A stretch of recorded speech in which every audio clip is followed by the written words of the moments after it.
Bonjour, bonjour les enfants, comment allez-vous? J'espère que ça va. Moi, je m'appelle Tamara et je suis l'éducatrice de l'EBI à Nantes.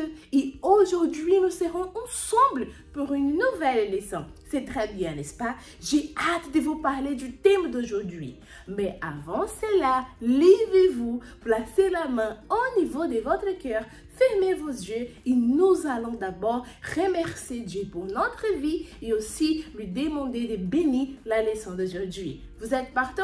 Alors allons prier.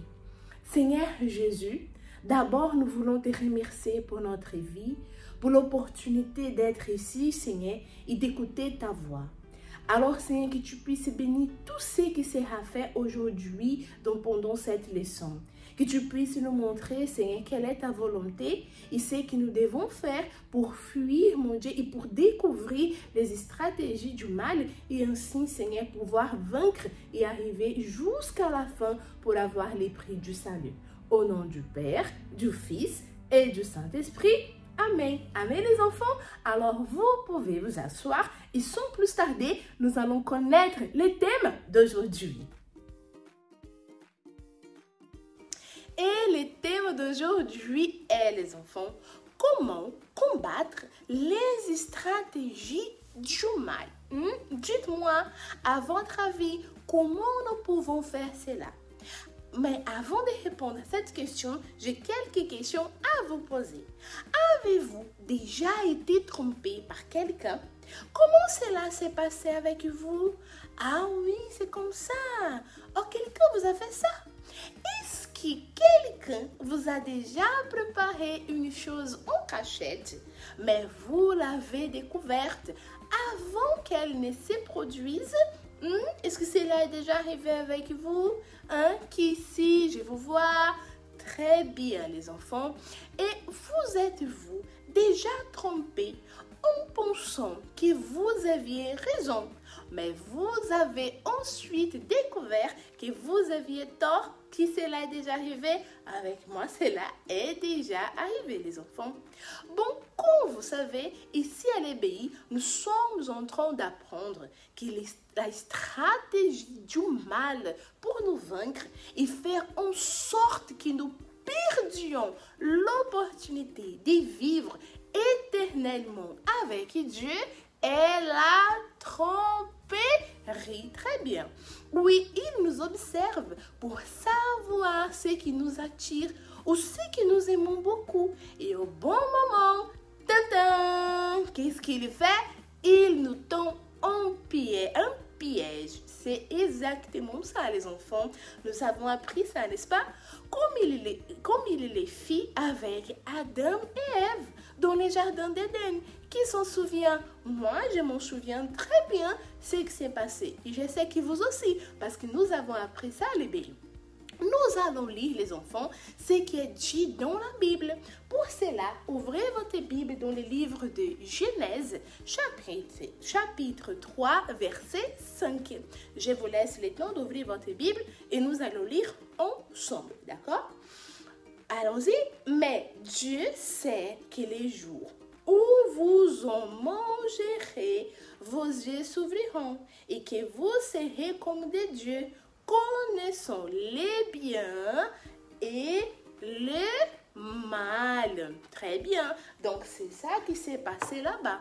Et maintenant, nous pouvons déjà voir quelle est la stratégie du diable pour nous, n'est-ce pas? Du mal pour nous et pour notre vie.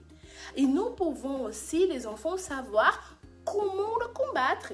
Et qui peut me dire aussi pourquoi le mal utilise cette stratégie? Parce que notre cœur, il est tortueux. J'ai même une image à vous montrer. Rappelez-vous de ce que nous avons appris du cœur tortueux. La fille, elle pose une question. Pourquoi le diable utilise-t-il cette stratégie? Et le cœur dit, à cause de moi. Qui se souvient de ce que nous avons appris déjà à ce sujet, par rapport au cœur tortueux? Ah oui, c'est bien ça. Notre cœur aime les émotions et les sensations. C'est pour cela qu'il se laisse tromper, car il veut sentir. Pour combattre combattre la stratégie du mal contre nous, nous devons donc réfléchir et analyser si cette idée qui nous vient en tête est en accord ou non avec la parole de Dieu, comme le Seigneur Jésus l'a fait lorsqu'il vivait ici sur terre. Voulez-vous savoir ce qu'il a fait? Je ne vous écoute pas. Voulez-vous savoir? Parlez plus fort. Ah, j'ai entendu oui? D'accord, je vous raconte. Après que le Seigneur Jésus ait été baptisé d'eau, il fut emmené dans le désert par le Saint-Esprit pour qu'il se consacre à Dieu. Dans le désert, savez-vous combien de jours le Seigneur Jésus jeûna? Qui sait? Ah, les enfants, 40 jours il a jeûné.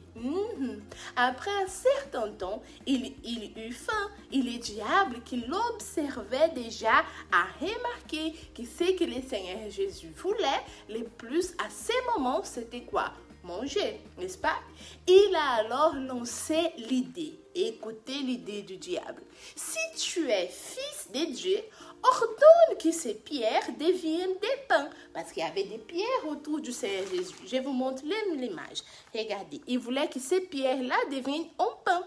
Mais le Seigneur Jésus, qui était attentif aux tromperies du mal, lui a répondu: l'homme ne vivra pas de pain seulement, mais de toute parole qui sort de la bouche de Dieu. Exactement. Le Seigneur Jésus a bien répondu, n'est-ce pas? Le Seigneur Jésus a utilisé les mots de la Bible pour répondre aux pensées du mal. Autrement dit, il a combattu les pensées du mal en utilisant quoi? La parole de Dieu, n'est-ce pas, que nous avons déjà appris que c'est notre bouclier. Et c'est cette parole que Jésus il a utilisée. Et nous pouvons faire la même chose. Oui, moi aussi je peux faire ça, éducatrice. Bien sûr. Par exemple, imaginons que vous voulez vraiment aller à l'anniversaire de votre ami, car il va y avoir tout ce que vous aimez le plus. Mais votre maman vous prévient que personne ne pourra vous y emmener. Alors vous ne pourrez pas y aller. Comment allez-vous réagir, les enfants? À ces moments-là, une colère monte en vous et plusieurs pensées surgissent, comme par exemple: comment ça? Je ne vais pas y aller. Tout le monde y sera. Je vais rater la fête et tout le monde va se moquer de moi. À quoi d'autre avez-vous déjà pensé si cela arrive avec vous? J'ai même l'image à vous montrer, les enfants. Là, il est tout content de pouvoir aller. Il pensait qu'il allait partir à l'anniversaire, mais la maman a dit que c'était pas possible. Il a des choix. Si au moment où une mauvaise pensée vient, vous réfléchissez avant d'agir, vous priez pour demander à Dieu quelle attitude avoir et que vous vous souvenez de la parole de Dieu qui nous enseigne à honorer, à obéir notre Père et notre Mère, vous serez compréhensif et vous ne ferez pas la volonté du mal qui est de vous disputer, d'insulter, et alors en plus d'éviter de contrarier vos responsables et même qu'ils vous punissent, vous serez agréable à Dieu, n'est-ce pas? Donc vous avez deux choix. Ou vous pouvez vous énerver, vous mettre en colère, après vous finissez même par être puni, ou vous vous souvenez de quoi? De la parole de Dieu. Voici donc, les enfants, la stratégie pour vaincre les tromperies du diable. Pensez à la parole de Dieu. Très bien. C'est pour cela qu'il est si important de faire attention pendant les leçons, de mémoriser les versets et de lire la Bible chez vous aussi, les enfants. C'est pour cela qu'on vous dit, il faut apporter votre Bible à l'ébéi. Il faut lire la Bible afin de connaître la parole de Dieu et savoir l'utiliser lorsque le mal lancera ses pensées pour vous tromper. Et si Et maintenant, je vous propose une chose. Et si on demandait ensemble à Dieu cette sagesse pour nous souvenir de réfléchir avant d'agir à chaque fois que nous serons confrontés. Est-ce que vous êtes d'accord? Alors levez-vous et nous allons demander à Dieu cette sagesse pour que nous puissions, à chaque fois qu'on est confronté à quelque chose, que nous puissions nous rappeler de la parole de Dieu. D'accord? Alors levez-vous et fermez vos yeux. Seigneur Jésus, nous te remercions pour tout ce que nous avons appris aujourd'hui pendant cette leçon. Et nous venons te demander, Seigneur, cette sagesse pour pouvoir réfléchir, Seigneur, avant d'agir. Peu importe où nous serons, si nous serons à l'école, si nous serons à la maison, si nous serons avec nos amis au centre de loisirs, il faut que nous puissions d'abord réfléchir, Seigneur, et nous rappeler de ta parole. Penser à ce que toi-même tu ferais à notre place. Alors, Seigneur, que tu puisses me donner cette sagesse et également donner cette sagesse à chaque enfant qui prie avec nous, Seigneur, maintenant. Que là où ils sont, Seigneur, qu'ils puissent avoir cette force, ce plaisir, Seigneur, d'être proche de ta parole. Au nom du Père, du Fils et du Saint-Esprit. Amen. Amen les enfants. Donc n'oubliez pas, c'est la parole de Dieu qui va nous aider à éviter, à ne pas tomber dans les tromperies du mal. D'accord?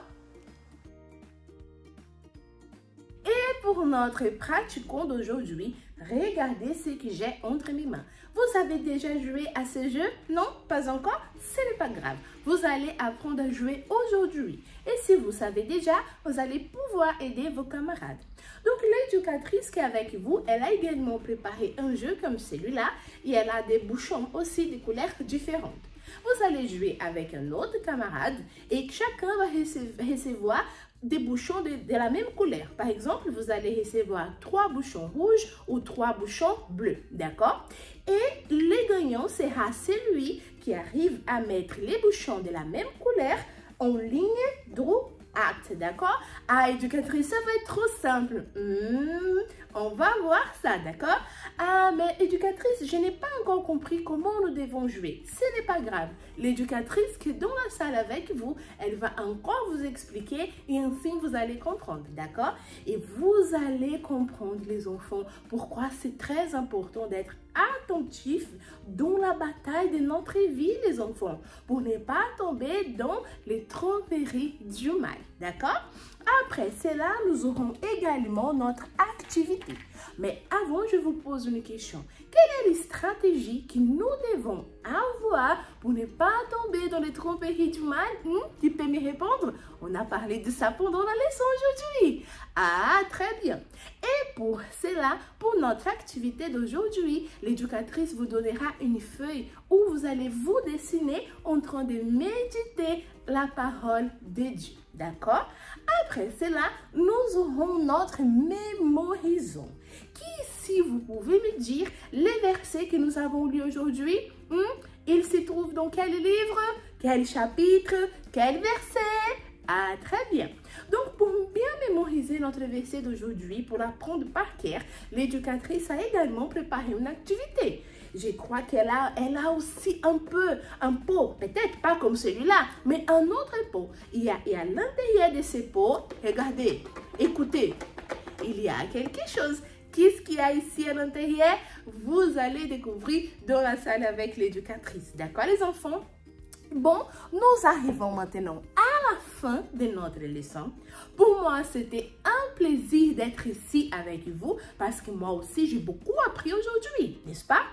Mais avant de partir, les enfants, n'oubliez pas de partager avec votre famille, avec vos amis, tout ce que vous avez appris aujourd'hui à l'EBI. Vous pouvez partager les versets que vous avez appris. Vous pouvez faire les mêmes jeux que nous avons fait à l'EBI aujourd'hui. Raconter ce qui s'est passé avec Jésus au désert, n'est-ce pas? Je crois qu'ils vont être très contents de pouvoir écouter ce que vous avez appris aujourd'hui. N'oubliez pas non plus d'aller sur le site du Centre d'accueil universel sur la rubrique de l'EBI. Très bien. Et là-bas, vous allez pouvoir regarder les vidéos qui sont préparées pour vous, les enfants, et pour votre famille. D'accord? Bon, nous arrivons à la fin. Que Dieu vous bénisse, les enfants, et à bientôt.